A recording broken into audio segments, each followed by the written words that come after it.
time listener question asker. My husband and I have been fortunate enough to travel to Disney World a lot over the years, but have never spent time in the pools or the water parks. We have a trip coming up in a couple of weeks where we'll be staying at Coronado Springs and do not have park tickets. So we're finally going to spend some time enjoying the pools. A couple of questions for y'all. What are the open hours of the pools right now? Are any of the floats or noodles or anything like that provided? We are also planning to go to Blizzard Beach for the first time. Should we buy our tickets in advance or just the day we go? Do you have to make park reservations for the water parks? Any other tips or advice for Blizzard Beach or Coronado Springs? We want to take full advantage of the amenities outside of the parks for this trip because we have decided to chill more and not get park tickets. Thank you for creating so much Disney content for us to enjoy while we're at home dreaming of our favorite place. Haley is down by you, Ricky. She's in Athens, Georgia. Awesome. I'm sure she would say go Dogs. Yes, probably. So, okay. First of all, I was just Coronado Springs. We'll talk about this a little bit on Friday, but the pool was open till 11 o'clock at night, the dig site pool. Nice. And I think it opened at about 10 in the morning ish. We didn't go in the mornings. We went in the evenings. So we did that. The pool was awesome. Like we were down there while the cheerleaders were there. There were cheerleaders staying at Coronado Springs. So it was pretty full. Never had to do the text like wait system, but of course we went in one afternoon. I think we went twice. We went at like 3 o'clock in the afternoon one day, and we went at 9 o'clock at night the next night, and had no issues. So the Coronado Springs pool was great. No noodles or anything like that were provided. I didn't see anybody had brought anything. So there were no noodles or floats or anything in the pool. A couple people were throwing like, inflatable balls and stuff like that. But the Siesta pool bar was open, and that was a hit with everybody. Drinks were flowing. They were doing hot appetizer kind of things. People were getting dinners like kid dinners, like chicken strips and stuff like that. So yeah, the pool at the dig site is awesome. Remember, you got 3 quiet pools too over in the ranchos, the cabanas, and the casitas. So those are actually really nice, but they're chill. They don't have all the amenities. Now, Blizzard Beach, I did notice that all over the place they had those, what are they called? Like the little triangle kind of stands, like the signs, you know what I'm saying? Ricky, those like, the stands, just like a sign that's sat by the bus stops, basically. Yeah. And it said to order your one-day ticket to Blizzard Beach, just scan this QR code. Oh. Well, what they were encouraging people to do is if you want to go to Blizzard Beach, just took your phone, you scan the QR code on that. It's called like a sandwich sign or something, I think. Yeah, sandwich board, yeah. Yeah, sandwich board. So you just scan that, and that's how you get your one-day ticket. You can buy it in advance, or you can buy, I know we can sell those, but you can buy them in advance, or you can buy it the day of. And the way you don't need a theme park reservation because apparently the way they're only selling one-day tickets. So when they've sold too many, they just don't sell them for that day. So I guess that's how they take care of that. Right. You don't need theme park reservations if you're only selling one-day tickets. You know how many people are going to be there. Right. Exactly. People are raving about Blizzard Beach. I mean, I'm seeing good things. So what are your thoughts on the pool situation? I can't believe they've never been to the pools. It's a good time. Yeah, no, it's definitely a lot of fun. I think that as we get further into the summer, it'll be interesting to see if we start hitting those the times where they have to have people on a wait list. Obviously they had to do that over spring break. So it'll be as we move forward, both with COVID restrictions being released a little bit, hopefully. We've already seen that Disney is getting rid of the temperature checks. So they're slowly making changes. So we may see more things happen where you can increase capacity at all places. So that would also include pools and stuff like that. So we'll see how all that works out. But, pool days are awesome. So you definitely want to make sure you take advantage of that. And like I said, you don't need a park pass reservation for Blizzard Beach. So you can kind of do that at your whim as long as they have tickets available, which is also nice. There, Disney does not provide. So they provide like the tubes for slides and stuff like that, but they don't have like floats or anything for like the wave pool or anything like that. So if there's something that you want to do in the wave pool and you want to float, actually, I don't even know if they. I don't think you can bring them in the wave pool. I think you have to use their clear ones. So can you bring the clear ones in? I think they do let you at Blizzard Beach, and I think the Blizzard Beach. I don't think they do at Typhoon Lagoon though. Typhoon Lagoon they don't because that's got the killer wave. Typhoon Lagoon has the killer wave, and they don't have floats. But Blizzard Beach, I remember I was like bobbing on a clear. Okay. It's been a while. It's been a hot minute since I've been to Blizzard Beach. So I'm just thinking of being back in St. Louis and going to Raging Rivers, Mike. So. I haven't been there in ages. You can bring any kind of noodle you wanted in there. Might be catfish in the water slide. Probably was. Who knew? Yeah. Yeah. So go to the pools. They're a lot of fun. yeah, we had a good time. And like you said, I mean, I'll be down at it's Stormalong Bay in July, so that'll be a whole another Awesome. story. We'll see how that works out. All right. Well, somebody asked, and we lost the feed here, but we're back about the Boo Bash. So there was a lot of announcements and anticipation last week when I was laying in the hospital and I couldn't keep up with things like, oh my gosh, is the Halloween party coming back? Mickey's Not So Scary. And it is, Sort of. but it isn't, kind of. I think it's a good concession. So what do we got for the Boo Bash? Absolutely. So, everybody had been asking, is Disney going to bring back Mickey's Not So Scary Halloween Party for 2021? And you know that they would try to do whatever they could to do something for Halloween, right? I mean, they tried a little bit last year, did a lot of snacks and stuff like that to really bring the Halloween spirit. That was their big thing last year. But this year, they are doing the Disney After Hours Boo Bash. Now, the reason for the rename of this event is because obviously, if they don't have a parade, if they don't have fireworks, and if they don't have stage shows, which are three very important parts of Mickey's Not So Scary Halloween Party, it's not Mickey's Not So Scary Halloween Party. Yeah. So they got to change the name. And the Disney After Hours events were something that Disney had done before COVID hit. And there were these hard ticket events that really cut down on the number of people that were in the parks. And they allowed people to be able to ride attractions with less wait times. And then actually before COVID started, I think they kicked off, or they were just about to kick off, the Villains version of the Disney After Hours event.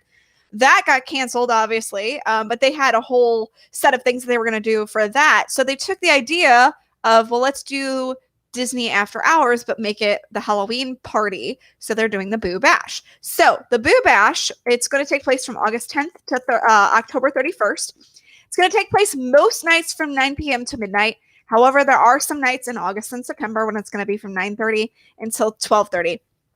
It includes special performances by the Cadaver Dans, Halloween-themed cavalcades, character sightings throughout the park, decor, lighting, music, and yes, you will still get to go trick-or-treating. Yes. That's the best part, right? You got to have candy or else you don't have Mike. Heck yeah. So we're good there.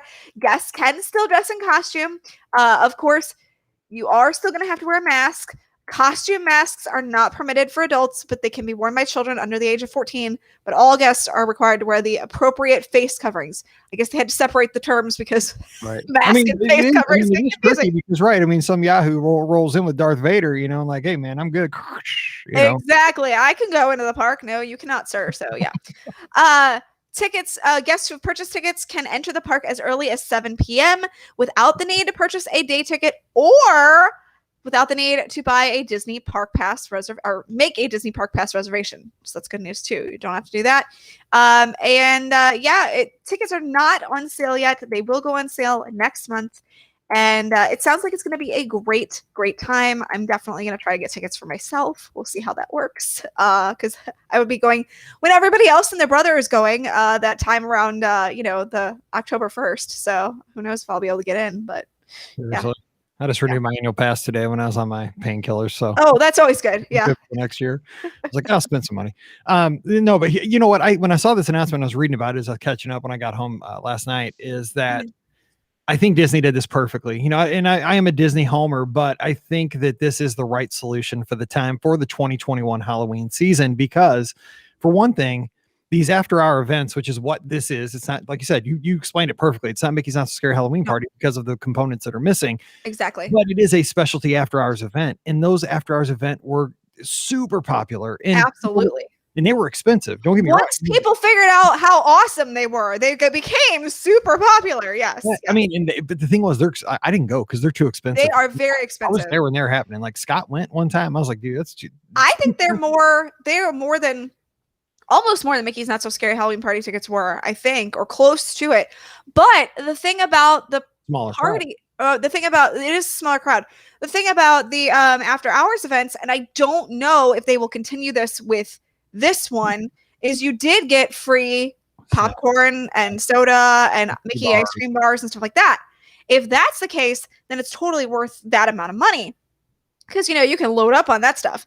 But if it's just, if they're not including the free food and it's still the same price, then it gets a little more dicey, without the fireworks and the parade and the, stage shows. So it'll be interesting to see where Disney prices this and what they offer fully, because they'll announce all of the stuff that they're offering when they release tickets. So right. And I would not guess that this will be any cheaper than Mickey's Not So Scary. I'd say this will come into the same point because there's going to be less availability for each party and they're going to have to make it worth their while. And I think the thing is too, like I said, these after our events, everybody that went, like they spent a fortune on these things. They were expensive, but every guest I talked to at the Magic for Less, I'd ask them when they got back, because they did it. And I mean, we all have different things. Like I spend money on, running gear, nobody's going to spend what I spend on sneakers sometimes, it's just, we all have our thing. And people will come back and be like, God, that after hours events was the best $175 I spent. I'm like, oh, woo, that's yeah. I mean, they raved about it. Like I'd do it again in a heartbeat. There's always a question, would you do it again? Yeah, I'd do it again. And so I think the thing is in Halloween, over the past, like probably decade, I mean, it's got hardcore fans. Oh, and yeah. of course, Disney has to have an answer to Halloween Horror Nights over at Universal. Correct. So I think if you make it exclusive, that really fits into the, social, it works perfectly. It fits into the social distancing model and people get to, go down and get their Halloween on at Disney in the fall, which is absolutely 100%. I mean, I know so many people missed Halloween last year, at the Magic Kingdom. They couldn't do what, even this, they couldn't do this. And, they did their best, obviously, with what they could do. I mean, like I said, they had all the treats and stuff like that, and they had some really great treats. And, they had some decorations up and stuff like that. They didn't obviously go as full out as they normally do, but they had some stuff up. So it'll be really interesting to see what they do this year with the Boo Bash. And hopefully it'll be just as awesome as the regular Disney After Hours events. So let's go here. Let's do this real quick. And we'll try to have somebody recall this for us when it is announced next month. I'm going to put it at, let's go over under $100 for the ticket.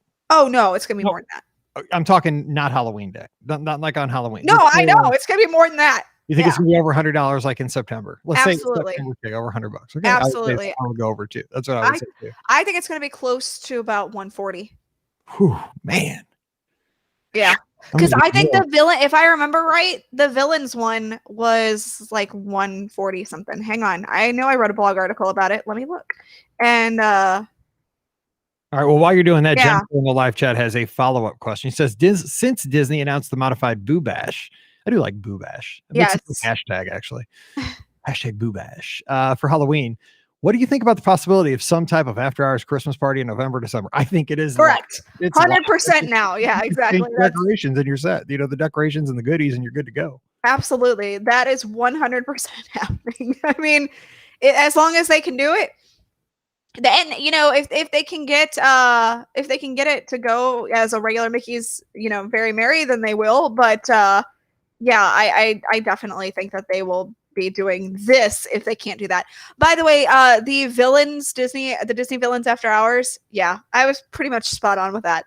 It was 145 ahead of time and 155 on the night of the event. Now, the one thing I will say that is different is that they could have stage shows, and they did offer stage shows with Disney Villains After Hours. So obviously if they can't do that, but who knows by then? I mean, because like I did PhilharMagic, I did Muppets, Festival of Lion King's coming back. True. Festival of Lion King. So it depends. Yeah, but everything. That's the only thing that I don't think that I'm looking at what they were offering, and that's the only thing I don't think that they can offer right now.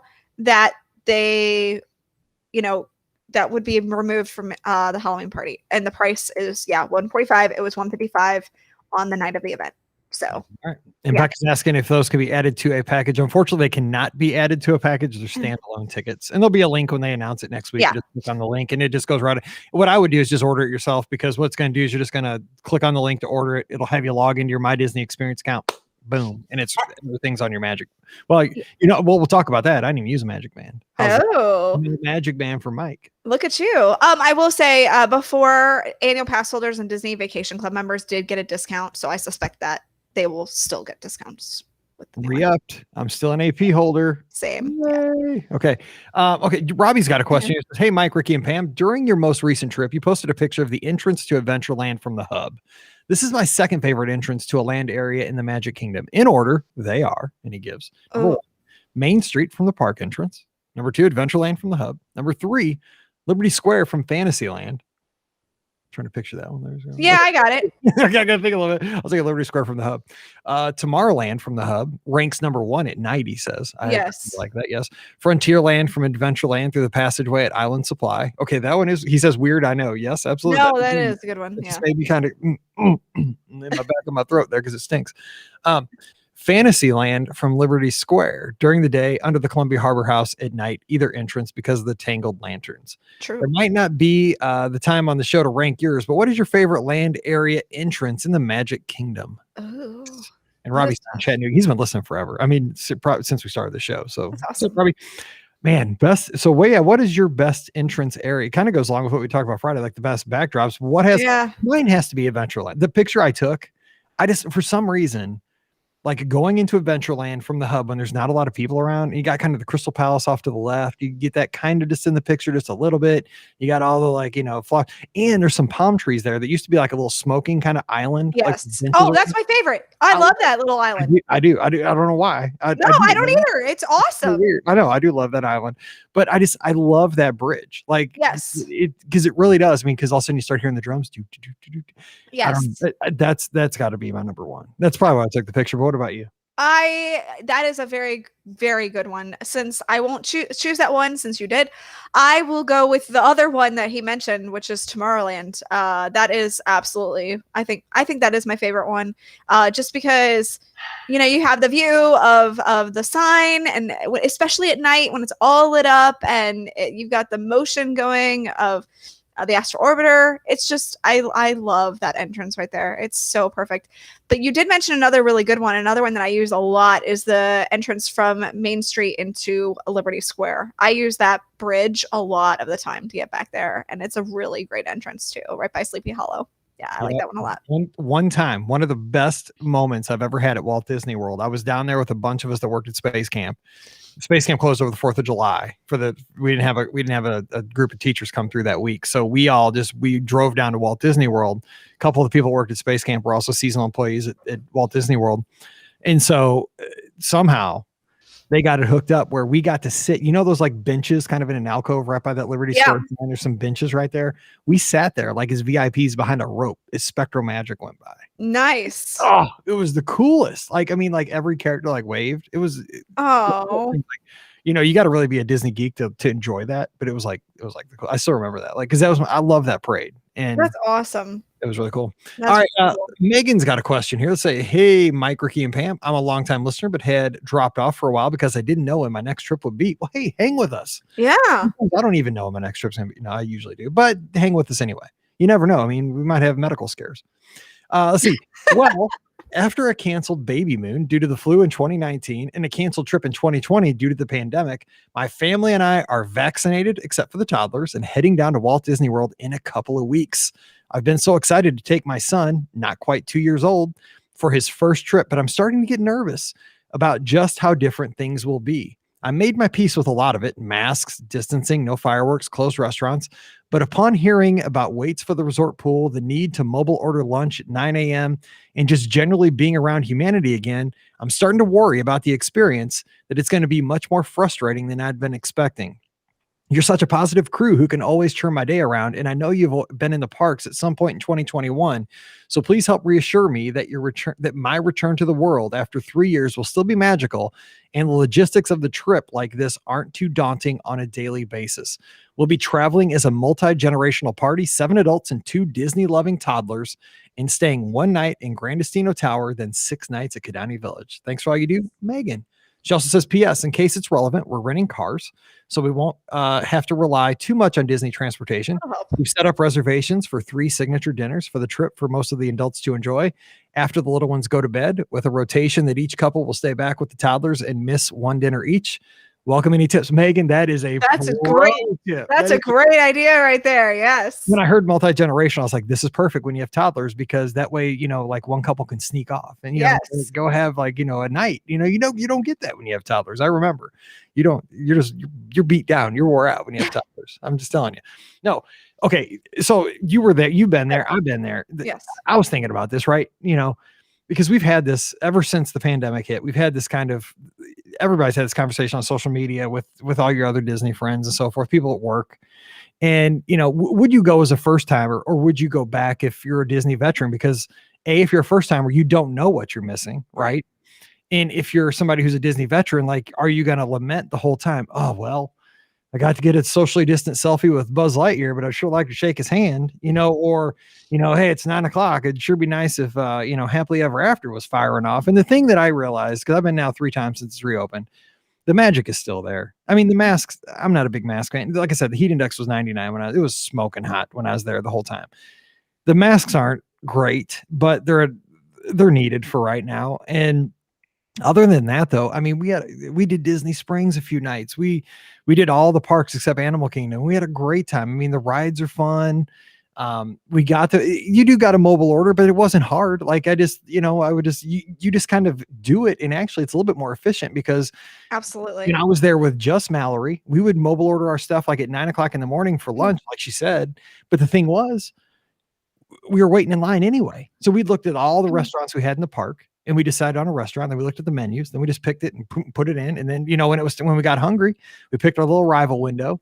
And then once it came close to our arrival window, we just hit I'm here, walked over and got our food. I mean, a piece of cake. I mean, you do have to think. The thing is, and I get this, and I'm kind of, I don't like planning all the moments. I'm more of a spur of the moment kind of guy. I'd rather just walk into Columbia Harbor House when I'm by it and grab some fish and chips. That's me. I don't like that I have to mobile order, but it works. It's not that hard. You got to make theme park reservations. I don't like doing that either, but I have to do it. And the thing is, it kind of washes out when you get down there. When you have a Mickey bar, you're on Main Street and you're not at home. I mean, it's way better than the alternative. There's a lot of magic happening. I would not be worried, and your kids are going to have a great time. They don't know any better. No, absolutely. I think you hit the nail right on the head. I want to go back. I think she was worried about having to mobile order at 9 a.m. You don't have to mobile order at 9 a.m. Because that was one of the things that she actually mentioned. I mean, I was just down there and, this past weekend or weekend before. And I literally drove in, went to the Magic Kingdom on Sunday, and I just ordered while I was walking in. I ordered my dinner for that night. So, I mean, you can mobile order at any time. And for the most part, unless it's like a really busy time, your food can be ready in the now window. It's very rare that it's, backed up. It's like probably only during lunch and maybe like that hard dinner time that you're going to be, stuck with having it pushed back a little bit. But you don't have to pre-order like hours ahead of time. So you're okay there. Masks. Yeah, it was a little warm while we were there. I will have to admit, it was like, wasn't it like 95 degrees, Mike? It was a little warm. It's hot. But you dealt with it. You got some water. I drank a ton of water because I was so thirsty. And the magic is there. It's where you find it.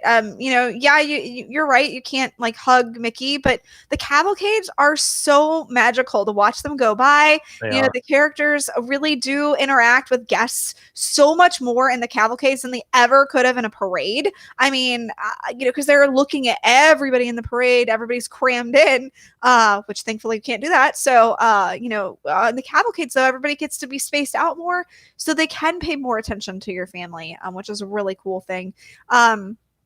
It really is a very magical time if you let it be. You know what I'm saying? If you focus on the negative, then yeah, it's going to be a negative experience. But if you focus on, this is still a really cool thing that I'm getting to do, I'm still in Disney, that's the best part. So, and she's got what she set herself up for success. For one, it's a multi-generational trip, so they have a lot of hands to help with. Yes. I mean, that's good in any times, but I mean, it's really good in these times. Here's the thing that I learned too. Pool time is golden, because if you want to feel like a normal Disney vacation, get on the pool deck. When we were at the dig site, you didn't have to wear a mask when you were in your chair. You didn't have to wear a mask when you were walking around the pool. As long as you're inside those gates, you didn't have to have on a mask. Nobody was hounding you about it. So the thing was, you could sit by the pool. I didn't have any drinks. It was just me and Mallory, but I watched everybody else drink the frozen margaritas. Yeah. So, like everybody, that was the snapshot when I was, swimming at 10:30 at night in the dig site pool with Mallory. it was kids screaming, no masks, people just having a good time. It was vacation. You know, it was like the most normal thing I'd seen in like 18 months. And so pool time and your restaurants, because in your restaurant, when you're at your table, you don't have to wear your mask. You're just dining as normal with your party. And, you know, like you said, pick out those meals that are important to you, those restaurants. And staying at Kidani, you have great pools. I mean, you got the Kidani pool, which don't miss that. I mean, you've probably stayed there before, I'm guessing, but it's across the parking lot, but it's got a lot of fun little play features for the little guys, like little water features. It's got a lot of cool little stuff. And then of course the Jumbo pool is just amazing. And I don't know if the Jumbo pool is open because Jumbo House isn't open. But I know Kidani is, and I haven't heard that Kidani's pool has like closed. That's not one of the pools that I've heard that has closed. So maybe you got a good shot with that one too. Yeah.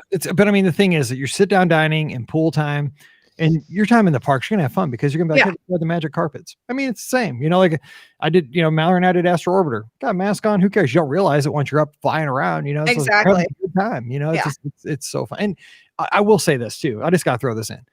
The maskless selfie, you know, like when you stop about mask, it is so great. It is so wonderful. I mean, I take a lot of selfies because I like to shoot pictures on Instagram when I'm down there to show them that I'm having fun, because I am having fun, and I like to kind of show things. But just in the last month, being able to get on my social media feed, because I follow so many Disney fans, that when I see these smiles again, you know, and the masks were okay, they were necessary, but it's so good to see people's smiles, you know, in front of Cinderella Castle or in front of Spaceship Earth, or, you know, doing things. And it makes you feel good to be able to pull that mask down, take a shot of your family and put it back up. Absolutely. 100%. Yeah. Yep. Okay. So, Tom's asking if I used Magical Express on my trip. I'll talk about this a little bit on Friday, but I did not use it inbound because we had to stay off site. We stayed at the Hilton at Disney Springs. There's two of them, but I'll talk about the one I stayed at. Wasn't the right one. But I did use Magical Express on the way back to the airport, and there were no issues with that. But I'm sure you're asking, like, was there a long line at the airport? Which we've seen lots of photos of.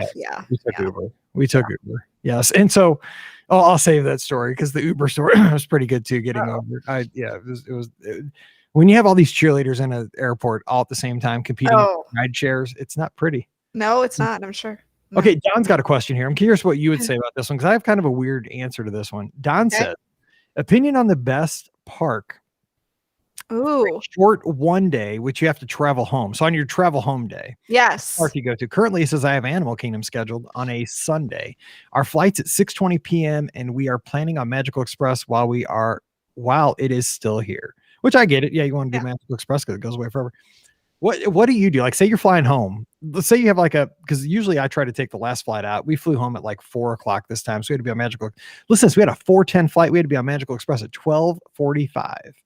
And it's good that we were, because all the systems were down at Orlando International because somebody cut a cable. Oh my God. It was 2.5 hours to check our bags and get our boarding passes. Oh my gosh. That's awful. Yeah, it was ridiculous. It was crazy. It was the longest line I've ever seen. We were backed up to the Chick-fil-A for the check-in desk at Southwest. My goodness. You're in the food court. So it's a good thing we got there early. But yeah, 12:45 pickup for a 4:10 flight. That was a little bit ridiculous. But what do you pick though? Say you have a flight like that. Where do you go? Well, I do this a lot actually, because I have a short day when because I'll drive home my last day. So oftentimes I choose Hollywood Studios as my short day. Now this was before Rise, so I just want to specify that. But a lot of times I will do Animal Kingdom as well, because I just feel like I can get most of the attractions done that I want to get done in Animal Kingdom. So a lot of times I'll do Animal Kingdom. And it's usually one of those two parks if I'm not super concerned about riding Rise or Animal Kingdom. It's just kind of one of those things. It's so funny because in the live chat, Joe Laszlo and Mike Bankhead are saying Epcot, which I get Epcot, right? I get that too. There's a lot to do without standing in line. You could go just take your time, do World Showcase till you got to skedaddle, no pressure. Yeah.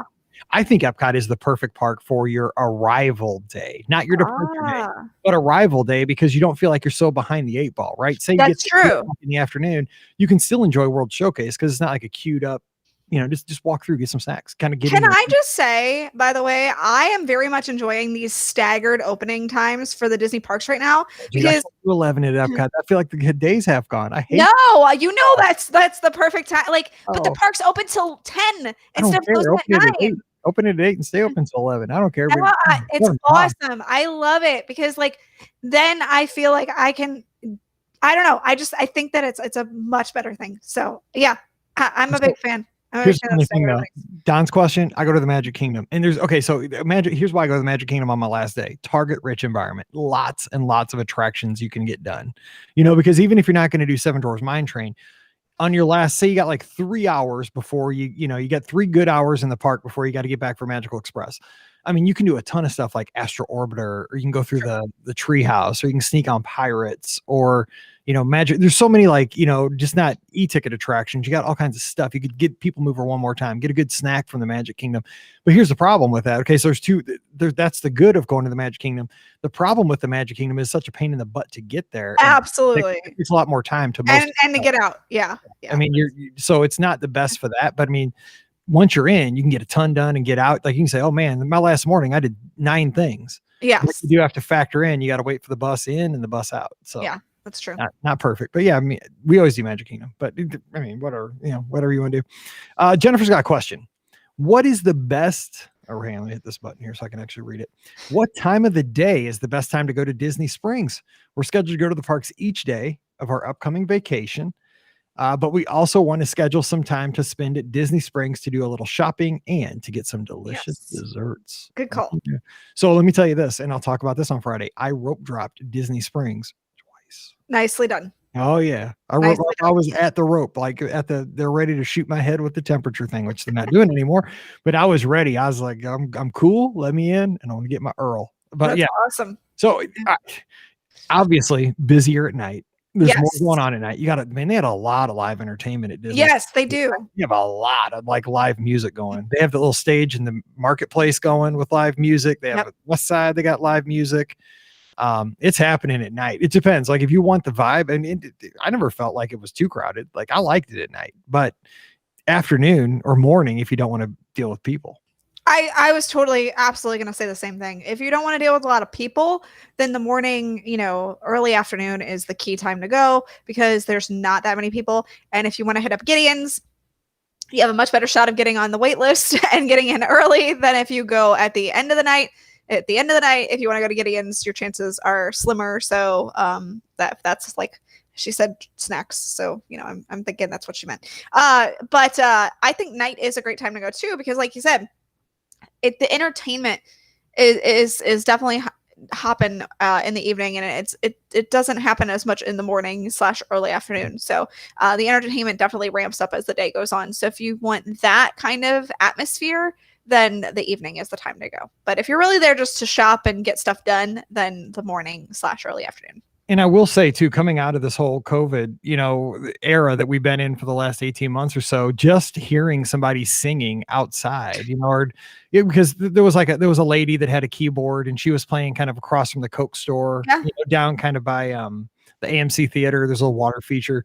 She's playing a keyboard or playing a guitar sometimes and singing. I mean, she was a great singer. And I'm just like, man, I haven't heard live music in ages, and then you went up to the marketplace. It was like a 3 or 4 person band playing on that stage. And there was somebody playing up by the Starbucks, kind of by the balloon, and it was just like, it added a lot to being at Disney Springs. Cause we went over, cause we were staying at a Disney Springs hotel. So we went over to Everglades and got donuts. But I mean, we just walked around, right. And just took it in because it was good to see people out and happy and listen to music. I mean, we didn't stop and like listen to a set or anything, but it was just, it started to feel more, it's one of those things like you don't even, I would not have realized that in 2019. Like it would have just been background noise, but it was pleasant to have live entertainment out there. I get it 100%. Like it is, it's so great to feel kind of some of the normal stuff that, we had been missing out on, back home here.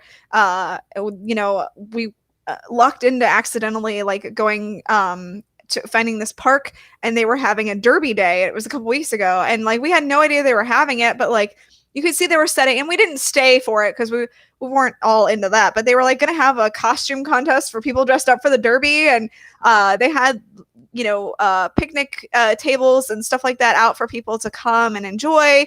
They had cornhole, and they had a giant chess set that you could play. Like they had a DJ, and they were definitely playing some awesome tunes. So like it was just having atmosphere like that, I kept saying over and over to Brian, I was like, this is awesome. Right, Like, it's just having this is awesome. Now, it was not a big deal, but it was still just great to feel that little sense of normalcy again. So, well, yeah. you know, you can go to Truist Park down in Atlanta. They're full capacity now. I do have tickets to a Cardinals game. I'm just saying. There you go, full capacity. You Yeah. guys got it. Okay, last question of the day. Let's hit it here for Jody, one of our great friends out in Cincinnati, Ohio. Go Reds. Not really. Just kidding. Go Cards. I had a friend reach out to me who's a DVC owner but can't use all her points due to upcoming other vacations. What they had planned because they know they're huge Disney fans. They know we are huge Disney fans. They offered to sell us Nice points at a much discounted rate. Lucky us. So yeah, no kidding. like that. Yes. However, the points won't be enough for our entire stay. My question is, could we start off our trip at our regular resort, then finish at the DVC resort, but book park tickets for the entire length?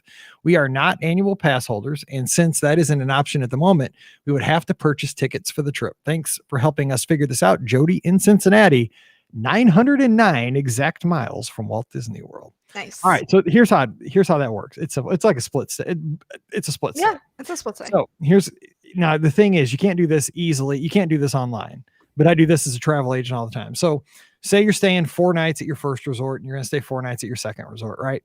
You don't want to buy 4-day tickets on the first stay and then buy another set of 4-day tickets on the second stay because Magic Your Way tickets are more expensive on the front end. Yes. You don't want to pay day 1 through 4 prices when you can pay day 5 through 8 prices. Correct. It's significantly cheaper. So what you do is you call Disney and you ask them to, make your first 4-night stay with an 8-day base ticket or an 8-day park hop or whatever you want, water parks and more. You just tell them the length of ticket you want. They have to do this in their system because it isn't like a part of the online system where you can do this, but they will extend your ticket out and it will cover the entire time. And then the second reservation is just a room only. So the first ticket's a package with the first stay is a package with tickets. So it should have an 8-digit confirmation number. I'm giving you probably too much information. The second reservation will be a room only. It'll have a 12-digit confirmation number, but it'll have different deposit and final payment policies. But that's how you do it. You make the first one a package with tickets to cover both stays, make the second one a room only, and you can make your theme park reservations. Boom, boom, boom, boom, right there. You're set. Pretty simple. That's what I do. That's what I do every day. I've got to make those splits. Okay. So that is going to do it, but we're going to be back on Friday. I cannot wait to talk about our trip down there last week. Ricky's going to talk about riding Velocicoaster, all that good stuff. Ricky, what a roller coaster about dinosaurs. I know. I did. Who would have thought, right? Yeah. I mean, what? So we are going to get out of here, but we'll be back again. Of course, no live show tomorrow on the Thursday because we didn't do one this past Sunday night because of all the nightmare, but we are going to have a live show, God willing, this Sunday night, 7:00 Eastern, 6:00 Central on Facebook and YouTube, where you can call in and talk about anything you want when it comes to Disney, because we need to catch up. It's been a couple weeks. So put that on your calendar this Sunday night, 7:00 Eastern, 6:00 Central. Give us a call on YouTube and on Facebook. Don't forget, today's show brought to you by the Magic for Less Travel. Check them out for all your Disney travel needs. They're over at themagicforless.com. While you're there, fill out that free, no obligation quote form. And if you mention the Be Our Guest podcast, a little travel agent named Mike Rallman will get back to you, and we'll be planning a great trip. And there's a lot to plan. You got to go to the Boo Bash, right? You got to have some fun. Yes. We'll have a good time. So yeah, fill out that quote form, mention the show. We'll be taking care of you over at themagicforless.com. Thanks to everybody who uses our Amazon affiliate link. It's beourguestpodcast.com/Amazon. It's a great free way to support the show, and especially our patrons. Thank you so much for supporting the show each month on Patreon. You guys are carrying everything while we're kind of getting everything back to normal. And I sure appreciate each and every one of you. We have our Patreon Discord where we talk every day for our patrons. And we have Mike in the Midwest every Thursday coming your way on the Patreon feed as well. So if you want more information about that, just visit patreon.com/Be Our Guest Podcast. Give us a follow on Instagram and Twitter at Be Our Guest Mike. And of course, subscribe to the show on Facebook and YouTube. All right, we're going to get out of here. And again, we'll be back again on Friday where Ricky and I talk about our recent adventures down in Central Florida. So until then, for Pam, in spirit, Ricky, I'm Mike, wishing you a great Wednesday. Time to get back to work. And we'll see you real soon. Okay, I have to go run real quick. Okay. Too much water. Hang on. Hey, you know what? At least you can go run and do that. I'm not running. Well, you know what I mean. At least you can go do that. Waddle real quick and I'll be right back. Waddle closely. Oh, look at him go. Yeah, I'm moving fast now, aren't I? Yeah. He's moving so slow. Oh, poor guy. Oh, poor guy. Joe, you asked when is Stacy gonna do a new must do? I hope soon, but goodness knows, who knows? Because I mean, with COVID and everything, I don't know how much filming they want to be able to do down there. So also, if you read into what everybody's been saying on social media, she posted on her anniversary, which she always does, by the way, and I pointed out. But of course, the rumor got started that she was ending her run as the must do girl. But I don't think that's the case. She always posts on her anniversary that she appreciates all the Disney love and all the support that everybody gives her over the year. So I think that she was just doing that and not saying goodbye forever. Hopefully that's the case. So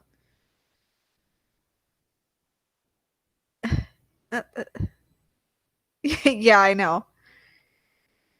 He did want to get out of there really fast at the end. Yeah. As fast as he could. I think that's true. Oh my goodness. Thank you, Shannon, by the way, for enjoying the photos. There's going to be lots more to come here soon. So I'm headed back down in a couple weeks. So that's exciting. So you'll have lots more Disney content here soon. So yay. But yeah, and if you guys have any questions about the Velocicoaster too, ask those in the comments and I'll be sure to go over those while we're getting ready to go. Oh, look at him come back. Oh, he's so slow. Yeah, he's so slow coming back. Hi. Hi, old man. That's a good one every time. Oh, man. You doing all right? I'm okay. We'll make it. All right. Maybe. Just making sure. Maybe. Yeah. I don't even know if anybody's upstairs. Let me see. Hang on. What do you need? I can't bring you anything, but. Hang on. No, I'll see if anybody's. Pam, will you bring me one of those pills? Okay, Mike needs a pill. One of the one with the P, whatever it is, the painkiller, because I just want to finish this show. I got one of them done. Are you gonna take a Percocet? Yeah, that's it. I'm just gonna finish this second show, but it won't kick in until I'm done with the show. No, it won't. You're good. And if it does, well, we'll just have a really fun time. What? No, I'd like to take it now.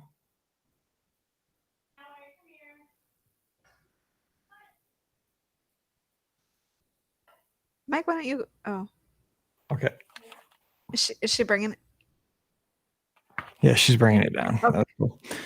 I was gonna say, why don't you go get it? But then again, that would involve you having to probably go up the stairs. Yeah, that's probably not good. Yep. Yeah. The weird thing is, there's no Stacy and there's no WDW Today channel in the hotels right now. It's so maybe she is going away.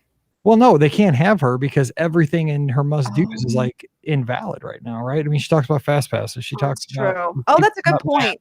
There's no way they can show it. I don't know why they don't have the WDW Today channel on though. Oh, that is true. They had Disney park music from Apple Music. Oh, that's weird. Oh, you can only take one. No, I only take one. I forgot about the must-dos and that you really. It's so weird not having that because there's at Coronado Springs they have this title screen. Thank you. That has your name. And it says welcome to Monica, but it's got a 2-minute loop of music. It goes do do do do do do. Oh, weird. And it's just it's so short. It drives you crazy. Yeah, I'm sure. Mike's getting ready to have fun now. Yep. All right, we'll make this quick, Mike. Okay. Well, we'll be good. Yeah, if it starts going off the rails, be okay, we gotta go. And that's the end of Mike. I'm gonna close this out for you. 1899. All right, here we go. Crazy. I know it's nuts. That is nuts. I don't want to say that word. It's not nuts. I made a really bad joke today at work, and it involved that word too. Not funny. But it wasn't on purpose. It was totally on accident. Not funny. Not funny. Okay, here we go. Not what I meant. Let's put it that way. All right. Welcome to episode 1899 of the Be Our Guest Walt Disney World Trip Planning Podcast. I'm your host, Mike Rallman from BeOurGuestPodcast.com and one of the senior agents over at the Magic for Less Travel. Happy Friday to you. Hope you have a great weekend in front of you. We are so glad you're here. We love it each and every time you take the time to download or stream the show, because we're going to be talking Disney. We're going to be talking about our recent trips down to Walt Disney World, this time last week, when it was smoking hot down in Orlando. Let me just tell you, early May and late April in Florida, it can be like July hot. I guess it was correct. I mean, it was really hot, but lot going on. We're going to talk about our hotel stays. Ricky did a thing over at Universal, a media preview for Velocicoaster. I'm going to kind of give you the lowdown on staying at the Hilton during Summit Cheerleading Championships and staying at Coronado, going to all the parks. I got some pro tips. So I'm telling you, stay tuned, because I do have some pro tips. I have some thoughts on things with Mike today. But joining me today, of course, we have Ricky from the mouseforless.com. What's up, Ricky? Happy Friday. Happy Friday. And you know, I forgot to mention this on the last show, but you know, it's always fun when you get a phone call and it's that 407 number, right? Because you're like, oh, that's Disney, right? So I got a 407 phone call last week. And I was like, okay, you know, I let it go to voicemail because I was talking to somebody at the time. And so I looked at the voicemail and they're like, hi, this is the Walt Disney Company. We were calling about your reservation. Can you give us a call back? And I was like, oh, heck yes. So, oh man, I forgot to make my final payment. So I called them back and they were like, hi, so we know you have a reservation in a couple of weeks and you're staying at Grand Destino. And I said, yes, I am. And they're like, we would like to upgrade you at the Grand Floridian. And I said, okay. And they're like, is that okay? Yeah, I think I can manage that. Yeah, but that's when you're like, well, look, you got to play hardball. You got to be like, oh. Yeah, no, I didn't play hardball. I was like, yes, please. What else you got for me? No, yeah. So, yeah, my stay in a couple weeks is unfortunately not at Grand Destino, which I am sad about. Let me tell you. I mean, I was excited to stay there, but Grand Destino is awesome. It's awesome. But I mean, how can you pass up, you know, a upgrade to the Grand Floridian? I mean, you've got to go for it. Basically, you know, I think I did the math, and I think like my long weekend stay cost the same as like one night at the Grand Floridian. So it's like, okay, yeah. Well. For sure. Yeah. Cause the Grand Destino is a good deal. Like it's a good value. Yeah. It's absolutely a good value. So it's like, sure, you can change me over to the Grand Floridian. That's absolutely fine. So yeah, I have a trip at the Grand Floridian here in a couple of weeks. So that's fancy, you and grandma's. That's what I used to think. I used to think a Grand Floridian was like the grandma resort. Actually, now I think about it, it's next week. So yeah, that's coming up on us. So I think, wait, right? Right. By the time this show comes out, see what's going to happen is Ricky's going to have to stay at the Grand Floridian and go the wrong weekend. She's not seeing anywhere but on the transit for wilderness. She'll be there the wrong weekend. Yeah, it's next weekend. So yeah. All right. Well, hey, I want to talk about my trip, but first I want you to get your stuff out of Velocicoaster, because people are asking. Lisa's got a question here in the live chat. Yes. He said, did you feel secure in the new coaster at Universal?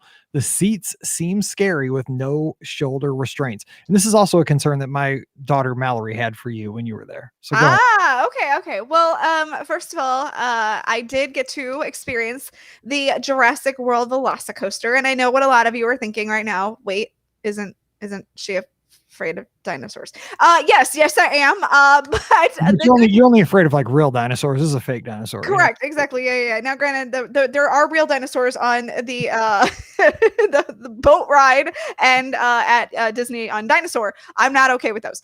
This one, you know, it's a coaster. The dinosaurs, I'm going past them a little bit faster, so you know, I'm okay on that. No, actually. It was a very, very cool experience. So let me tell you, the first thing you want to do is you want to marvel at this coaster while you watch it go past you, because you see that top hat that you come over. I mean, it's the tallest thing you've got when you're walking to the coaster, and it's just like amazing because you think, oh my gosh, I'm gonna go over that. You know, like that part is so crazy intense that you're like, I'm actually gonna go over that. So that's the first thing. You want to marvel over the coaster. The next thing you want to do is you absolutely want to enjoy the queue. There are a couple things that they have for the queue that I'm not going to spoil, I promise, but you definitely want to take a look There are maybe a few dinos in the queue, so just kind of look for those. You trust me, the ones you can't miss. I'm just gonna tell you that right now. If they relocated Barney to this, no, Barney's not here. You're okay. Epic. Anyway. You're okay there. Yeah, Barney's not here. There's also some really cool scenes that involve some of the characters from the actual Jurassic World film. So Chris Pratt is included. So it's kind of funny because I was thinking about this. Chris Pratt will be the second person that's in 2 attractions, one at Disney and one at Universal. The first is I want to keep calling him Bill Weasley because that's all I think of him. But he's in Gringotts, and then he's also in, of course, Rise of the Resistance. So anyway, there's 2 of them now. Keep going. I know. I'm sorry. So the cool thing about the coaster, though, is you do have to check your bags. You do get to carry your bag through half of the coaster, which is kind of cool. So you're not without your bag or your phone, because you do have to check your phone too. See, I can't do it. I'm out on that attraction. If I can't carry my phone, I'm out. That's just roll with the Hulk. I won't ride the Hulk because they do have have a wand area that you have to go through. They have metal detection and stuff like that. So you do have to make sure that you put everything has to go in the locker once you get to that point. The good news is that the locker point, granted, I obviously didn't wait for the whole queue. So I think it's probably about halfway or so. If I think about the rest of the queue that you have, it's probably about the halfway point. But the really cool thing about the lockers, first of all, outside, they actually have a test locker, which is the first time I think I've seen this at Universal. So you can make sure that your bag fits inside the locker before you get there. If it doesn't fit, they do have pay lockers inside the shop that's right around the corner. So that's a really handy thing to know, because, the bags, they have to kind of go a little flat because the lockers themselves are kind of like a little bigger than mailbox size, lockers. Then when you get to the lockers, the really cool thing there too is now Universal is known for the fact that the locker situation tends to be a little clustered, because everybody is dropping off their bags and then everybody's coming back to pick up their bags. Here, they've actually figured it out so that you drop off your bags on one side of the locker, but you pick them up on the other side of the locker. The lockers are double-sided. So that part is awesome. You are not congregating with everybody all at once, which is really cool. As far as the coaster is concerned, it was incredible. I mean, it is one of the smoothest, most thrilling coasters I've ever been on, and I've been on my fair share of coasters. My brother is a huge coaster junkie, so whenever we go to any theme park, like, I'm kind of forced to go on pretty much all the craziest coasters that I possibly can, except for a few places I've never been, but I'm sure he would make me go. So I've been on like all the crazy coasters that I can possibly name, and this one is definitely one of the craziest ones I've been on. But it doesn't feel crazy, which is kind of weird. There are definitely some things that are intense and surprising, but it's just, it's so smooth.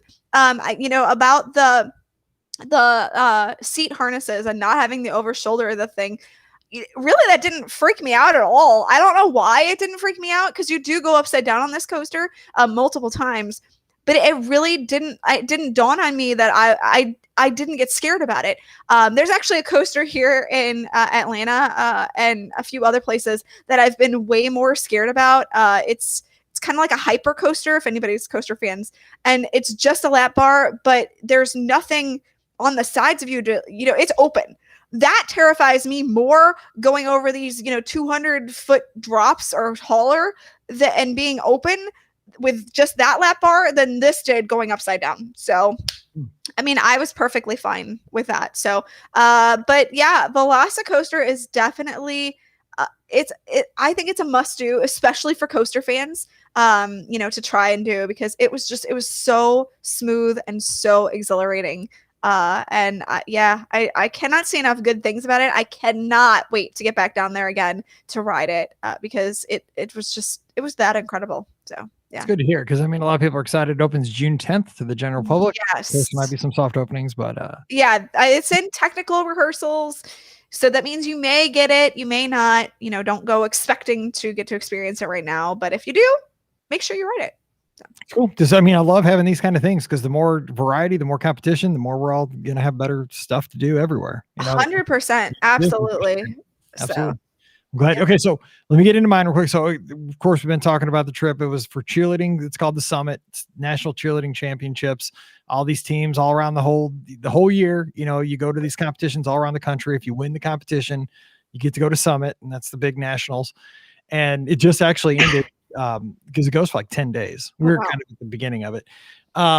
So we stayed at the Hilton Disney Springs. Here's the thing. There's 2 Hiltons because people started getting me because I was like, yeah, it's sad, right? Because we could have stayed at Coronado the entire time, and it was a steal of a deal. Like I saw the packages they have for the cheerleaders. I'm like, oh, Pam, that's a great deal. Yeah. But we don't get to pick. Like the gym picks where everybody stays, right? We have like 7 squads, and like the gym owners pick, and everybody stays in the same hotel.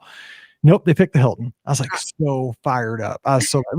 Then some of my listeners were like, no, the Hilton's cool. I've stayed at the Hilton in Disney Springs. It's cool.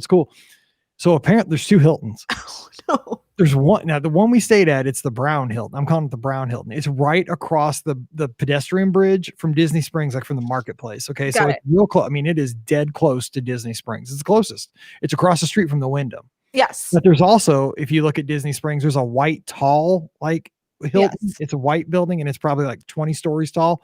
That's the one I wanted to be at because that one had like a lazy river for the pool. It had all the cool stuff. Ours didn't have any cool stuff. Like our room was a wreck. I'm not kidding.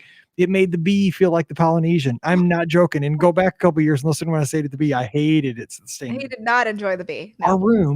Our room, like the plug-in sockets, like the plug-in and like the vanity were coming out of the wall, like no water. And also there was a door between the vanity like area, the sink area, and like the toilet like bathroom where the shower and the toilet were. But it was so swollen when you close the door, like it like like you got trapped in there when the shower was on because it would expand. It was crazy. It was just, yikes. It was not it had a nice treadmill and good location. That's all I can say for it. 2 rectangle pools. It was not very nice. Some people it just wasn't. I'm a Disney snob. Like I'd rather be at All-Star Sports. That's just me. But the thing was I rope dropped Earl of Sandwich 2 mornings, got there, opened at 9 a.m., just walked right across that little pedestrian bridge, got my breakfast burrito. That's something that I don't think a lot of people know is that Earl is actually open for breakfast. Yes, and it's open that early. Like I would never know that Earl was open for breakfast, but it is good. They have a lot of options. They have breakfast sandwiches, breakfast burritos. They have like 12 or 15 things on the menu for breakfast. And it's super efficient, right? You go right in. I was the first one in. I was there as it opened and got my breakfast burrito, took it back to the room. And it was so good. Again, I think my breakfast burrito costs about the same as like a McDonald's like breakfast burrito meal. Earl of Sandwich is a bargain. Yeah, it is. So do that. But yeah, we stayed there. It was okay. Summit went well. A lot of people saw my pictures from Wide World of Sports and they were kind of trying to compare that to like a Run Disney event, the possibility of Run Disney coming back. ESPN Wide World of Sports was packed. It was packed because it looked like it from your photos. They had 3 venues going on. So if you know the layout of Wide World of Sports, you have what's called the arena, which is the new building they've built closer to the parking lot. They built that specifically for cheer. But they also were running cheer events in the Visa and the Jostens. They have different like corporate sponsors, but where they are. 2 buildings. One's usually the packet pickup. One's usually the expo. They're running all 3 buildings. The teams would practice outside on the soccer fields before they went in. I still don't know if Run Disney's ready. There were a lot of people there. I was shocked they had that many people there, but they did. The thing was, I did speak to somebody that's associated with Run Disney while I was down there. We kind of just had an informal conversation and we only got to watch our team the whole time we were there. So like what you do is like, there were dots on the ground. They had like pins, like basically kind of like corrals for races. Yeah. So like your team got to go into the corral at like 112 if your team was performing at 142 and you had to stand on a dot and there 2 people per dot, right? There were 100 dots, only 200 people per team. And so you would stand in this until it was your turn to go in and they would escort you in. You would watch your team perform for 2.5 minutes and then they boot you right back out. And while that was fun, the girls got to do their thing. They got to, have the experience. from being down there in 2019, you just miss a lot, because the thing is, when you go to a championship like this, you want to see the other teams you're competing against. Like, you want to see the teams from Texas, you want to see the teams from New York, California. I mean, we were competing in San Francisco and, these Florida teams and, up north, and we wanted to see them, and we didn't get to do any of that. You got to watch your team compete 2 times, and that was it. So it wasn't the full experience. I mean, the girls got to, it was great. They got to perform. They got to have the experience of it. But as, like, my daughter's a super cheerleading fan. She would have sat in that arena all day, all night, and watched every team, the older teams, the more higher level teams. But it is what it is. It was fun. I don't know if Run Disney's ready to come back. I said, don't bring it back till it's fully there. Don't make us, because it was kind of a half event, but they got it done. I'm proud that they did that, but I'd rather have the full thing. So makes sense. We shall see, but it wasn't bad. So anyway, staying at the Hilton, we did that. We did Disney Springs a lot. Okay. Paradiso 37. All right, Mike. How was it? It was good. I had to laugh so hard, which I texted you. I was like, Mike, you were talking all about going to Paradiso 37 and you got ribs. After talking up all the Mexican stuff you were going to get. But then you said they had a limited menu. They had a limited menu. And so, so we went there one night when we were staying at Disney Springs, walked over on Saturday night. They sat us on the patio. It wasn't super hot that we were in the shade. It was hot, but we were in the shade, so it wasn't too bad. There was a breeze that night. I got ribs. My wife got a pulled pork sandwich. They're both really, really good. And the prices were, they're okay. I mean, they're Disney prices. They weren't terrible. And the thing is, like, if you can find, here's how I look at things. Like, I'm very practical. I like to have a place like that in my like tool belt that if I can't get an ADR, I know that I can get a good meal there. It might not be my favorite all-time meal, but it was above average. I like the atmosphere. I like the food. The ribs were great. Prices were okay. And I can always get in. So that's just something to put in your tool belt. Absolutely. Because when I was down there too, I obviously didn't have any dining reservations, and I kept searching just to see if something would pop up that, sparked my fancy. And of course, nothing ever did. But Paradiso 37 was constantly listed as an option every single time I looked. So you're right. It is definitely a solid choice option if somebody really needs to have something to dine at. And I saw on social media when I posted some pictures that a lot of folks are big fans of Paradiso. There's a lot of folks that go there and they just love it. So it is, and I can see why. I mean, they had really good desserts. They had we didn't have any drinks that night because we had a lot going on, but people were having, really cool looking, mixed drinks and so forth, in big glasses. And it was, they had like a guy playing music. So it was nice. I mean, I will go back. I will definitely. That's awesome. Let's see. The first night we got there was the second night.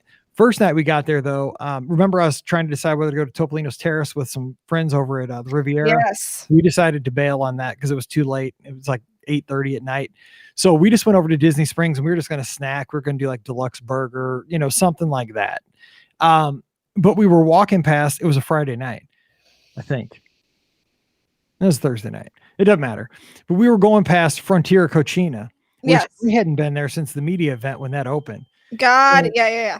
And so, but I mean, ADRs are super hard to get right in Disney Springs, especially during this, because there were so many cheerleading squads at these Disney Springs hotels. They were at all of them. True. But we asked at the front entrance to Frontier Cochina. We're like, do you have any, seats available?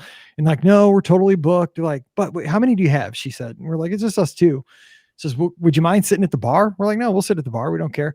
And so we just sat at the bar and we ordered our food and we got like, some kind of tacos and nachos, and it was good. I mean, Frontier Cochina is really good, but it is expensive. I mean, I don't know. It is. I just see Mexican food as not being expensive ever. And this food was, I mean, it was good and it was like real pretty and, it's got all the appearance, it's fancy, like for me, Taco Bell and, like it doesn't. It's going to be that. No, Mike. No, it's not going to be that, but it was good, but it was expensive. But it's the whole experience, right? I mean, they got all the drinks and stuff, but it was very good. We also did Olivia's, solid as always. We love doing Olivia's, so it's kind of the same thing. Buttermilk chicken on the patio. God, love that place. Okay, I will say some practical. Okay, let me get to the practical advice here that we need, because I want to throw some of this in there. So we didn't have a rental car. We had to take an Uber from the airport to the Hilton. If you haven't used Uber lately, first of all, we've talked about the rental cars, they're really hard to get and they're super expensive right now. Also with Ubers, there's not as many people right now driving Uber. Correct. And the prices are at least double the last time you've ridden in an Uber. Yes. I think it cost us like $75 to get from the airport over to the Hilton. And when I ordered it, here's what I was going to talk about on Wednesday. there were 3 people, right? So I ordered the Uber X or what, the cheapest Uber. Yeah. That's me. I'm like, who cares? As long as we get there, I don't care. So then about 20 minutes later, as we're waiting for our Uber to show up, I see him on the map and he's getting there. I'm like, oh, he's in like a little bitty car. Because it's only got no. 4 people, the driver and 3 of us. But we had all these bags. We each had like 2 check bags because we had all this stuff for cheer and all this. He crammed it in there. I'll give it to him. But man, we were jammed in there. So don't forget that when you get your Uber from the airport, if you do that, to count how many pieces of luggage you have, because we were sitting, I was like, oh my God, we have all these big suitcases. How are we going to fit? But we did. He was like, it was like Tetris. He was like putting That's awesome. But yeah, so we got a good tip. Yeah. So I took Uber probably about 5 or 6 times, no issues other than it being expensive. It wasn't, when we used to do Uber like 2 or 3 years ago, it was like $7 a ride. This time it was usually about 12 or 15 a ride. So factor that in. There's just less people driving Uber. Absolutely. I mean, you wore a mask. The driver wore a mask. I sat in the back seat every time. I used to sit in the front. I sat in the back this time. Yeah. Well, not a big deal. I did get a Hollywood Studios pass for that Friday. Went over and man, I'm telling you, I knocked out so much. I got a Rise boarding group 66. If you know Star Wars, right? Execute Order 66, kill all the Jedi. I'm like, dude, I'm a Sith. Oh, that's why you were okay. 66. Yeah, that was what it meant. So anyway, I did that. It was great because Mallory was practicing that day. She couldn't go to the parks. Pam was with her. I was totally on my own. So I went over, got my Rise boarding group. I will say, and I've said this before, when you get a Rise boarding group that's not in the early groups, you're kind of held hostage that whole day at the Yeah, right? I agree. I had everything done that I wanted to get done by 12:30. I didn't get to ride Rise till 2:30. I know you're saying boo-hoo, right? You got to ride Rise. It was super hot and I just kind of wanted to leave, but I was like, yeah, I don't want to miss riding Rise, but I had to wait. I just kind of sat around for 2 hours.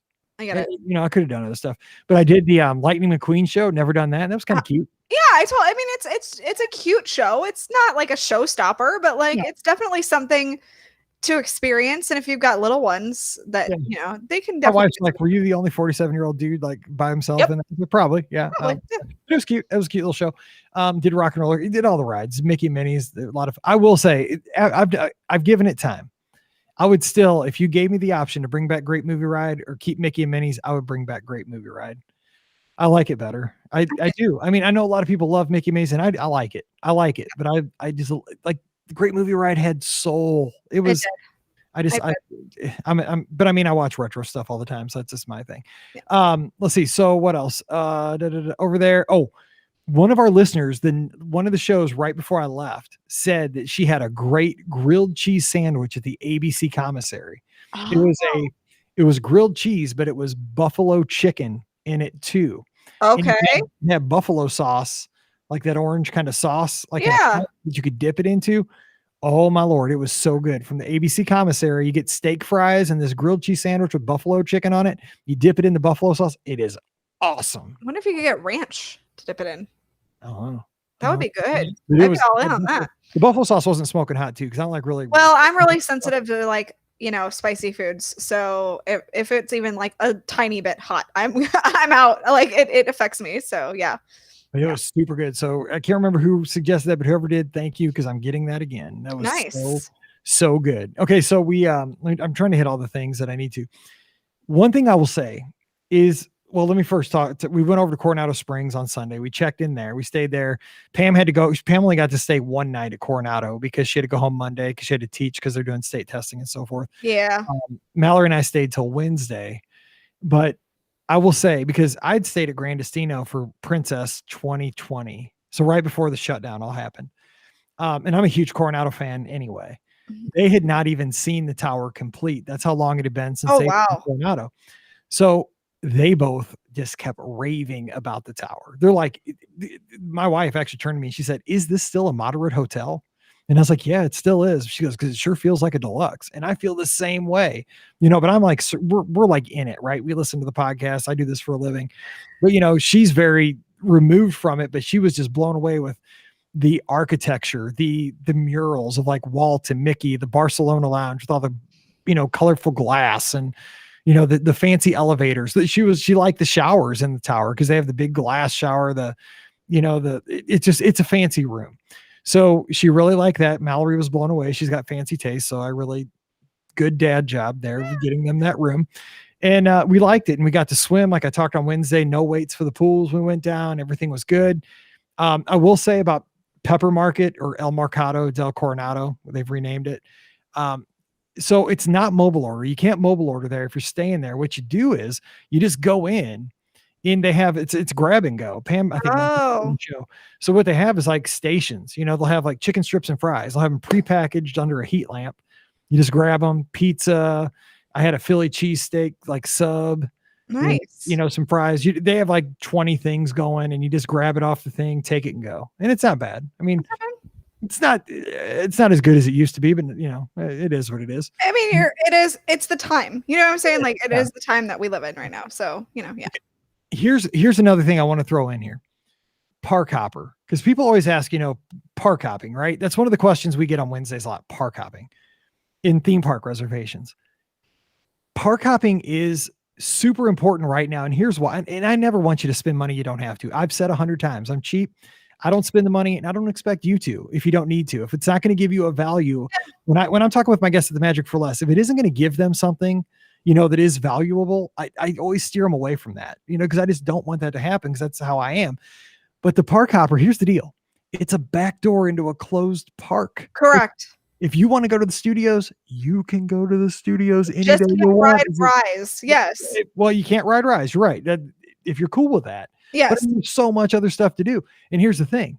So we were on, I didn't really plan out my days perfect, because I knew it was just Mallory and I. We were going to have fun. You know, we had to make our theme park reservations super late because the gym didn't give her ticket until right before we left. So I couldn't put it on her account. So I couldn't make theme park reservations anyway. So we had like Epcot and Magic Kingdom's all we had. That's all we could get. So anyway, May the 4th, or the day before May the 4th, she wanted to go to the studios the next day. So I was like, okay, yeah, we'll go to the studios. We'll hop over there.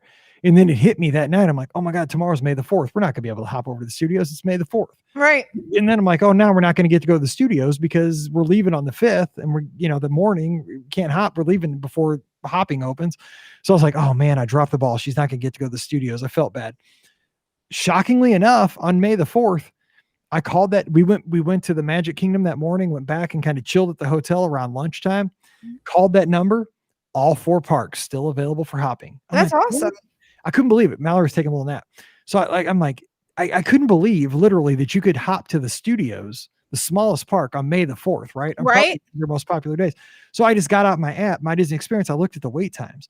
And so I pulled it up. I'm sitting in Coronado at it's like 1:00 in the afternoon. Mickey and Minnie's Runaway Railway, 20 minutes.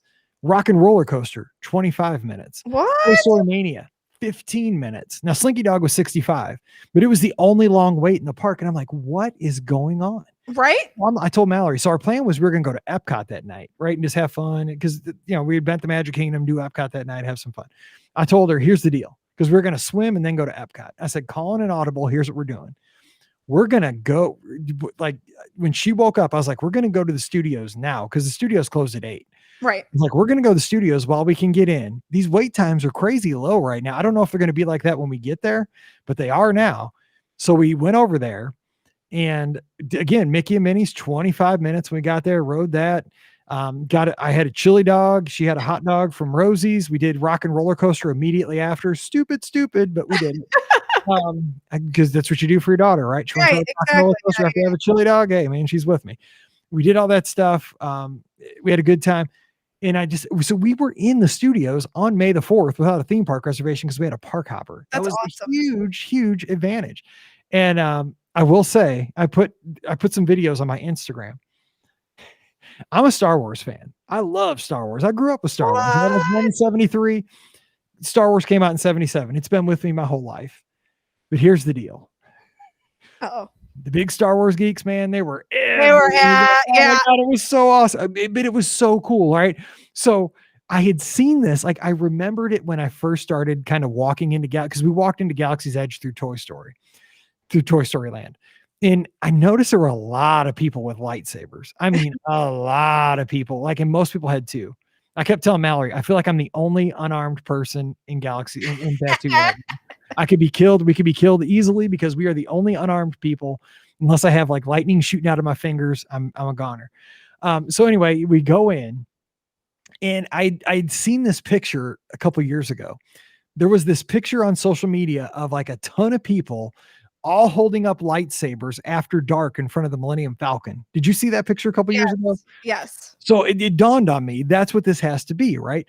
So all these people are lining up. And I mean, I'm saying people, these were like Jedi and Sith. And I mean, everybody had on like a robe or, Nice. I mean, they were Mandalorian, people carrying Mandalorian heads. That's awesome. Baby Yodas were everywhere. Yeah, I mean, just think last time they did this, that wasn't a thing. Like there was no Baby Yoda. There was no Mandalorian stuff. So I'd gone to Star Wars weekends way back in the day, like 10 years ago, right? And I mean, those things were crazy. This was like, I mean, because everybody was jammed into this one part of Batuu.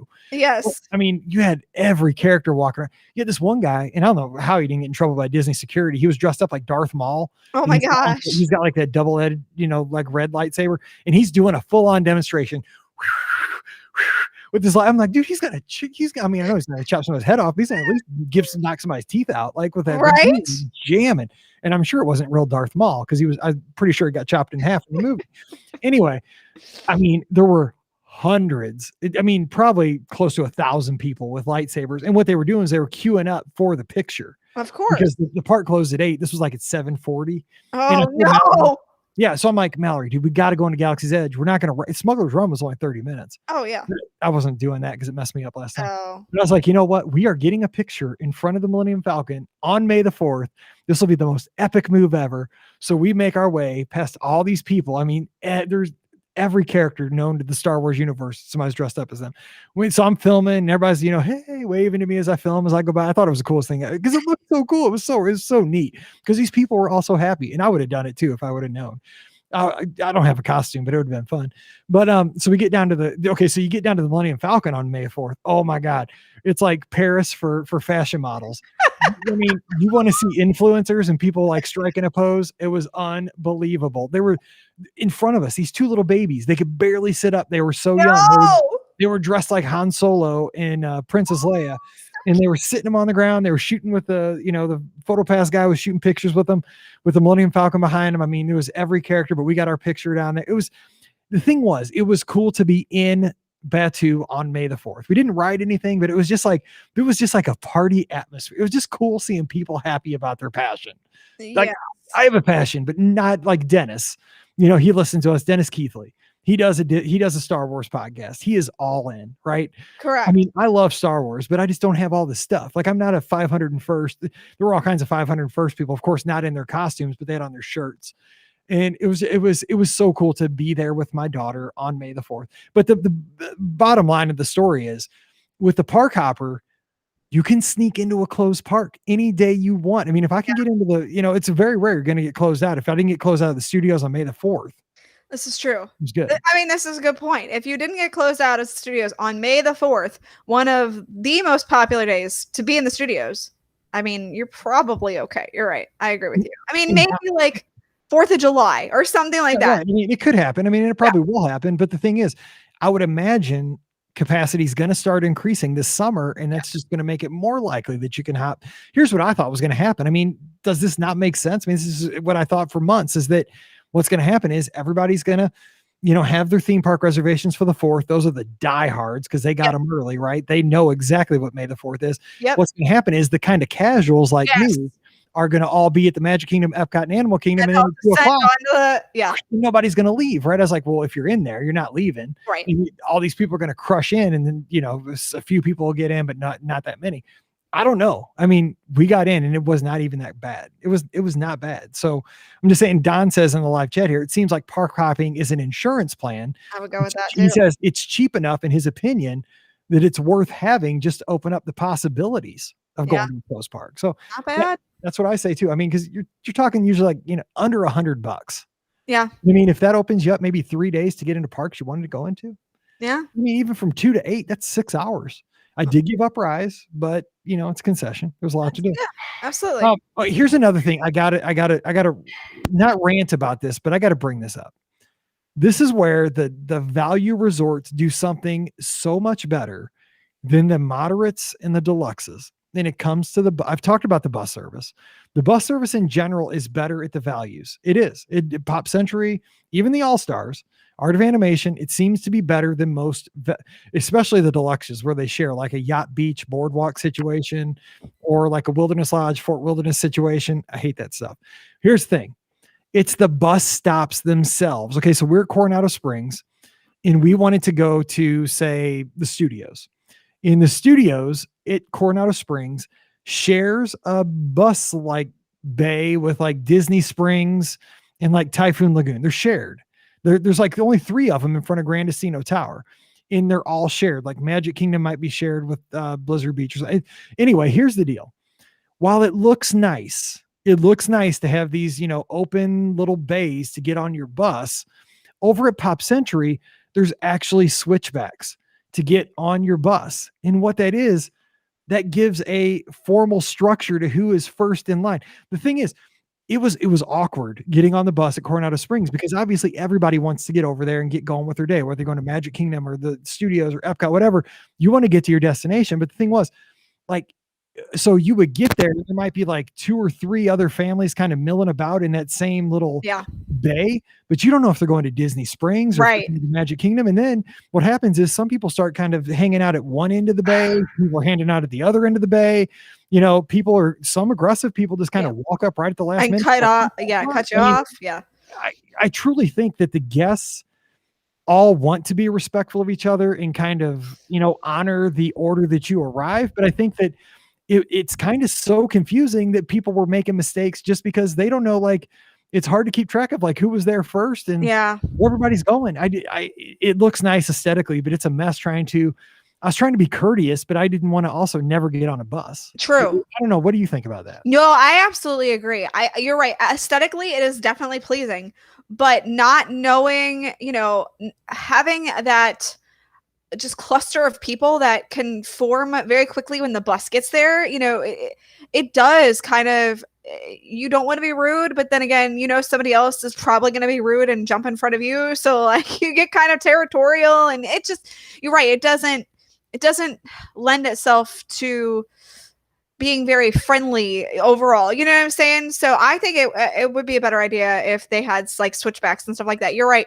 The value resorts absolutely have that on lock. And yes, at the value resorts, they do have some benches. And there are times where like I will go and sit on the bench instead of standing in line. If the line isn't very long or whatever. You say, okay, well, if like I'm in the first 10, I'm good. Exactly. I'm good. I'm totally good. But then once if the line starts to get, you know, kind of lengthy and I start to get a little nervous, then I will get in line. They should have, even if they had like little small switchbacks, that would even be helpful, I think, at places like Grandestino. But, you know, I get where you're coming from, and you're right. It's just, yeah, the bus service wasn't bad. It was just, you know, and I was thinking about that because we did have one day where the bus took a little bit to get there. And I'm thinking, because the longer it takes for your bus to arrive, the more of a cluster. Yes. You know, people coming from all directions and they're jockeying to get on. And, you know, you start to get nervous. Like, I'm not going to get on, you know, you're going to get to where you're going. Everybody eventually gets where they're going. But it was one of those things that I wanted to do the right thing. But I mean, I'm one of those people that, okay, go ahead. You know, you were probably here first, but I don't, you know, I want to be able to get on a bus too. So even though it looks cheap over at Pop Century with the, you know, with the corrals and the zigzags and the switchbacks, it works out better. So anyway, I just wanted to bring that up and wonder if any other, give me some feedback on the social. Yeah. I wonder if other people feel the same way. Maybe if they just have like I wouldn't want to put that on a cast member though, like keep track of everybody. No, that's way too much for a cast member. But even like, I know that they have multiple stops in one, you know, bus area, but even like little bitty queues for each, you know, for each little stop, you know, for each little spot that like, the bus would go to, you know, for a little bitty Disney Springs one, a little bitty, you know, Blizzard Beach one, and then a little bitty Magic Kingdom one or whatever, you know, all in the same area. But at least that way you could, if you wanted to stand in line, you could, you know, that would, I think that would be a better way. Yeah. Brock says he saw kind of the same thing. He's a Coronado. I mean, you know, it is what it is. It looks pretty and it's, you know, but I'm about efficiencies and just, I'm very like black and white when it comes to, you know, trying to do the right thing with other guests. You know, you know, if you got switchbacks, you know where you stand. I mean, it's a line, you know, you're either first, you're seventh, you're 28th, you know, like when you have 100 people in a crowd, you don't know where you stand and you don't want to be rude either. So anyway, that was one thing. I'll just say it was hot But Oh yeah. you do the midday break it's super important. I mean, it is, and we took it every day, and that helped us kind of revive. I know we're going kind of long, and of course we'll be talking about this stuff over the next few weeks just as things come up. I did find my new go-to dessert at the Magic Kingdom, and I posted some pictures about. I brought 3 of them home. Yes. I didn't even know about this. Okay. Yes. This is my Disney experience totally getting me, right? Correct. Because, and this was what's funny. I've had this dessert before, and you are right. It is amazing. And I hate the fact that they only sell it for a limited amount of time during the day. 5 hours a day is all you can get it. So the thing is, if you ever order anything mobile, and you have to, obviously, you mobile order your food, like you pick your entree, you pick your beverage, you pick all that stuff, and then it asks you to review your order and all that good stuff. It always comes back with the suggestions. Would you like to enhance your meal? Now, Mallory and I were cracking up because like 3 times in a row, like the enhancement for a meal was like a 1/3 pound cheeseburger. I'm like, that is not an enhancement to a meal. That is another meal. It was like a $15 burger. It was like 2,000 calories. That's not an enhancement. Like an enhancement, like a bottle of water, a dessert, maybe some fruit. No, it kept coming back with like a 1/3 pound burger. Anyway, the one day we ordered from Tomorrowland Terrace, right? Because they have the Columbia Harbor House menu. Yes. So I wanted the lobster roll. She got her chicken and her chicken and fries. Right. And it came back and it said, would you like this mini like Minnie Mouse chocolate chip lava cake cookie? Correct. I showed that to Mallory. I said, would we like this cookie? She said, yes. I said, I'll split it with you. And she said, yes, we would like that. We'll split it. You made a mistake splitting it, by the way. We did, totally. Yeah. But the thing was, it was only $4.99. It's so cheap. Yeah, and it's a pretty decent size. There's a few of them on my Instagram, so check it out. But it's in, Mickey head shape. It's got a little mini bow. Like it's got a little bow with the polka dots, the red and white polka dots. And it's a chocolate lava cake inside of a chocolate chip cookie. It's so good. So good. It's so good. Oh, so seriously, good. Disney, put this somewhere else so I can have it all day. Take it over to Cosmic Rays and let it stay there so that I can just eat it all day. It is one of the best desserts that Disney has. You are not wrong. So, and it's not that, it's pretty simple. Like I think kids would like it. Everybody. Absolutely. Almost everybody likes like a chocolate chip cookie, and it's got it's got that lava. Gooey, warm chocolate center. Oh my gosh. It's so good. Yes. I don't know why they only have it 4 hours a day. It's so stupid. Put it somewhere. The heck is with the mobile order, you just mobile order it, right? As soon as you're in the park, is when you think about it, like we went there on our last day, we were flying home, and that's what I wanted to bring home to Pam. So and actually we talked to the guy the day before, right? Here's what we did. I said, you guys have to-go boxes. He's like, well, we do, but they're paper boxes. They stink. He's like, I'll tell you the hack. And so we were talking with the cast member at Tomorrowland Terrace. He's like, are you coming back tomorrow? I'm like, yeah, we're coming back tomorrow. We're flying out. He's like, here's the deal. You ever been to Gaston's Tavern? I'm like, dude, have I ever been to Gaston's Tavern?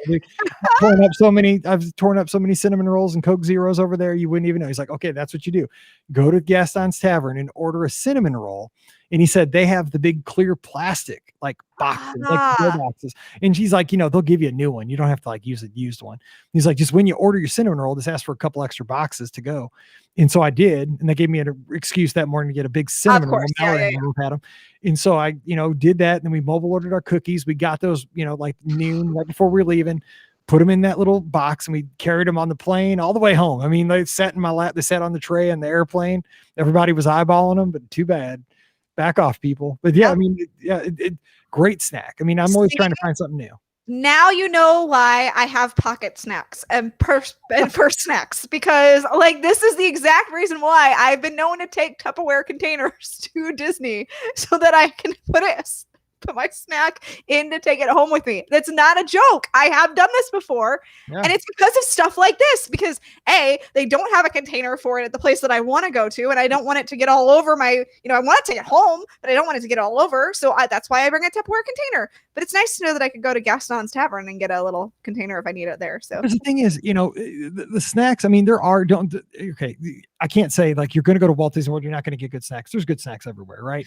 But if you're one of those people that goes often, I mean, it sounds like this is such, I can't even say I'm saying this out of my mouth because it's first world problem. But the ice cream parlor's closed, right? I know. The confectionary's closed. I mean, they have the little kind of extension of the confectionery next door in the little theater. And they got, like candied apples and stuff like that. the big top tent wasn't open No. back in Storybook Circus. So help a guy, right? I mean, I had to find something. I 100% agree with you right now. Getting snacks out of any of the parks, like, the Magic Kingdom especially, or, any of them is really challenging because, like you said, the confectionery is closed. I had the same problem. I wanted to leave the Magic Kingdom and get a snack, and I was like, I don't know where to go because the confectionery was closed, and the line for where it's at in the cinema, it was super long, and I wasn't sure if they had snacks in there or if it was just like the prepackaged snacks. Oh yeah, so it's all the prepackaged stuff, so I couldn't go in and get, a real snack. So I actually I got on the monorail and I took it to the Contemporary because they have a snack like window there at the store, the BBV. I can never. Yeah, exactly. So if you ever are looking for a snack, they do have a little bitty confectionery window there. So that's a little pro tip right there. But I also do feel like because of COVID right now, they aren't coming out with all the unique snacks that they normally do. So I am finding it to be a little bit challenging. I've gone with the marshmallow one the past few times, and it's good. And it's a nice little snack, but I'm with you. I miss my ice cream on Main Street, man. I completely miss that. Yeah. You can still get like an ice cream sundae over at Anti-Gravity's and not the same. Not even close. It'll work. It'll get you there, right? I mean, the thing is, like, I was not wanting for anything, but I'd never seen that treat. It's amazing. It's amazing, and it's a highly portable because it's basically like carrying around a big cookie. Yes. And I think everybody would like it. And it's $4.99, so it's so cheap. Please, Disney, don't raise the price of that. But 11 to 4. It's the only time it's open. Only 11 to 4. Yeah. So, get over there and get it. All right, wait, we're running long, so I'm going to save some of this other stuff for some shows down the line. But that's kind of in a nutshell. We had a great time. We did. We had a fun time. Got to do some cheering. Got to go to all the parks except Animal Kingdom. Did a ton of Disney Springs, which I really enjoyed.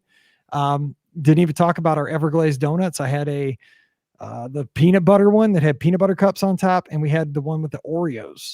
Oh, so good. Oh, so good. So much. Yeah. So crazy. But yeah, we'll talk about this stuff as we go, but I don't want to go too long, but I sure appreciate your time. And we always love when you take the time to listen to our show, really. I mean, Ricky and I talk about this all the time. Pam, Scott, when you guys take the time to listen, it means the world to us. And we love that interaction on social media. So if you have any thoughts on the buses, or you have like a hidden snack that you found lately, because I love when people tell me about that, because like I just stumbled upon this, but I would have loved to have known about it. Just drop me a note at Be Our Guest Mike on Twitter or on Instagram. Love talking to folks over there. Ricky's at Ricky Nibs. Give her a holler, and we'll love talking with you. But don't forget, today's show brought to you by the Magic for Less Travel. So when you head down to your next Disney destination, I would love to help you out, whether it's a Disney cruise, maybe on the Wish coming up here soon, or you got the other 4 ships, Fantasy, Dream, Magic, and Wonder. Maybe you're going to head out to Disneyland here as things open up in California. But of course, I'm super passionate about Walt Disney World, and I'm going to work very hard to help you have an amazing trip, no extra cost to you. So just drop by themagicforless.com, fill out that free no obligation quote form, mention the show, and we'll be working together, having a great time planning that trip. Also, please use our Amazon affiliate link, beourguestpodcast.com/Amazon. It's a great free way to support the show when you shop online. And again, a huge shout out to our patrons. Thank you for supporting us each and every month to keep this whole train moving on down the tracks. I appreciate it so very much. If you'd like an extra podcast like Mike in the Midwest every Thursday, just visit patreon.com/beourguestpodcast. All right, we're going to get out of here. Oh, Sunday night, please be there. We're going to be live. We're going to be taking your calls.